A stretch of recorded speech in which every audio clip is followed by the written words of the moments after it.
Hi, I'm Gerald Marzorati. I'm Michael Kimmelman. The New York Times is going to be sending a slew of professional sports writers out here to cover the United States Open in Flushing Meadows. We're not them. We're not professional sports writers, and God knows we're not professional tennis players.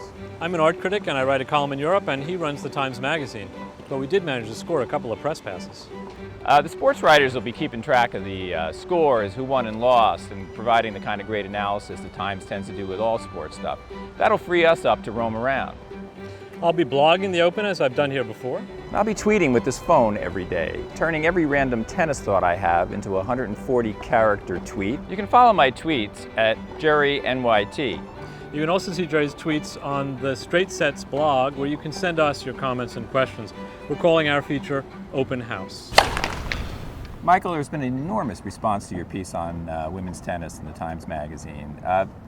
Lots of comments online. What's the first thing that strikes you about that? I noticed there were a lot of comments about steroids and drug taking, and I do think this is one of these issues that's maybe going to explode one day in tennis. Not so much that there's definitely usage, but I think it's out there as a question, and the question of whether the men and women are tested as effectively as they are in other sports like baseball now. You know, I have to tell you, it's one of these things. I'm just not a moralist about steroids. I think these athletes have 5-6 years to get things done, and you know they're going to use any means necessary to do it. And it's less a matter of performance enhancement and more a matter of recovering faster from injuries. Probably people would respond to say that you know, it's a question of if some people do it, then other people feel pressure to do it, and that creates a different environment. But in any case, the injuries is of course the big issue. It's a huge issue here at the Open this year. So many of the women are always injured, especially on the women's side, and this year the top seed Serena's injured.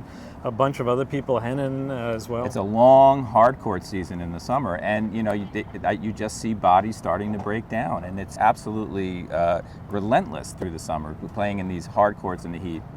Yeah, I think another thing that came up in the discussions, of course, was this issue of how we portrayed women in the photographs in the magazine. You ran a lot of photographs of women looking sexy. Yeah, as if Vanity Fair didn't put half-naked soccer players on their cover. Look, these women are beautiful, and they define beauty in a different way. They embody beauty in a different way than models do or movie stars do, and I think it's fantastic. And I think we got as much mail saying they loved the pictures as they found these pictures offensive, whatever. Yeah, I mean, I think the other thing is that on the women's side especially, but on the men's side too, you see this with Federer and fashion stuff, but on the women's side you see a lot of women who are trying to market themselves, to brand themselves Venus, for sure, yeah. as fashion people, as fashionable people. And the WTA in general, I think, is looking for ways to give these women personalities off the court or even on the court with like on-court coaching, which you don't have on the men's side. Exactly, but you know what?